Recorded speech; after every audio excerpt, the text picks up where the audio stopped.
যমুনার চরাঞ্চল অধ্যুষিত সিরাজগঞ্জের কাজীপুর উপজেলার ৬টি ইউনিয়নের সমন্বয়ে যমুনা নামে নতুন উপজেলা গঠনের দাবিতে মানববন্ধন হয়েছে। পরে জেলা প্রশাসকের মাধ্যমে প্রধান উপদেষ্টা বরাবর স্মারকলিপি প্রদান করা হয়।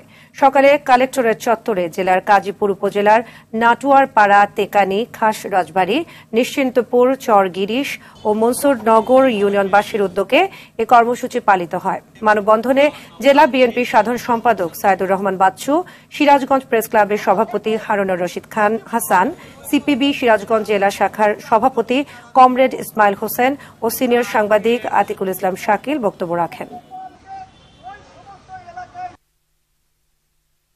যেহেতু প্রাকৃতিকভাবে আমাদের ভাগ করে দিয়েছে ২০ কিলোমিটার নদী, এই উপজেলা অবশ্যই ভাগ করতে হবে, সেই প্রয়োজনে আমরা এখানে আসছি। যেহেতু এটা চর এলাকা, আমি মনে করি যে ওই চর এলাকা এই কারণে, এই দূরত্বের কারণে, ইন্টেরিয়র এলাকা হিসেবে হওয়ার কারণেই, যার কারণে এই যে মূল উপজেলা থেকে এবং জেলা থেকে যে সমস্ত কার্যক্রম, সেই সমস্ত কার্যক্রম থেকে কিন্তু বঞ্চিত।